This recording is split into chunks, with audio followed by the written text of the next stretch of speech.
In this video, we will have a look at squash and stretch. Squash and stretch was perfected in the 30s and 40s. It was then thought to be the ultimate animation technique, as it allowed to add tremendous flexibility and life to characters. Since then, other techniques have been developed. But squash and stretch is still widely used by animators. How does squash and stretch work? Well, it is actually quite simple. Here is an example with a circle. When the circle is at its lowest, it is a squash. At its highest, it is a stretch. Now here is our circle falling.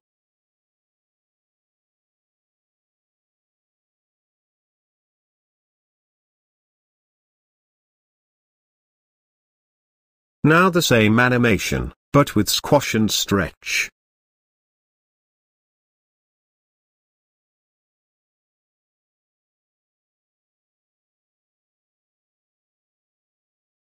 Now let's see both animations side by side.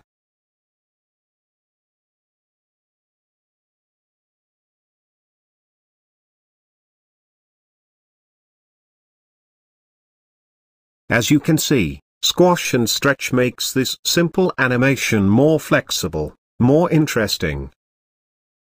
Now let's have a look at a more complex animation of our circle as it bounces.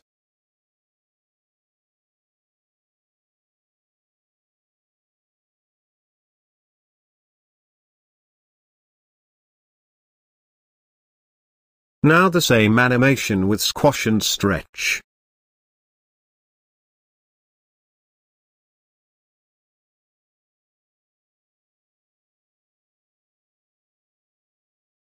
Again, we can see that squash and stretch adds much more flexibility to our animation. Now, before we go into more complex animations, let me explain the one rule for effective squash and stretch.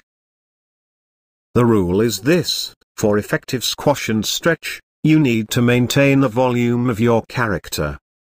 Let me explain. Here we have our circle again. Now we fill it with water. Let's say, for the sake of demonstration, that our circle can retain 10 gallons of water.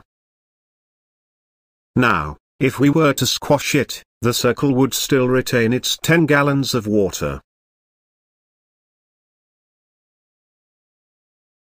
The same goes if we were to stretch it. In other words, to get good results with squash and stretch, keep the volume of your animated character constant. Now let's have a look at an exaggerated and cartoony use of squash and stretch.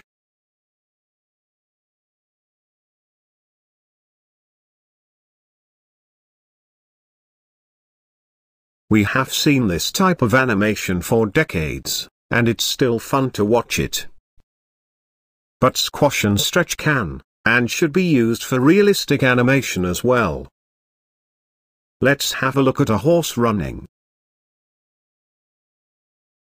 Though it's not as obvious, there is a lot of squash and stretch in this animation. Let's insert a frame around the horse so we can see better. As you can now see more clearly, there is a lot of compression and expansion on the horse spine. This type of squash and stretch happens all the time in nature, even in humans. So yes, squash and stretch is an important principle to learn.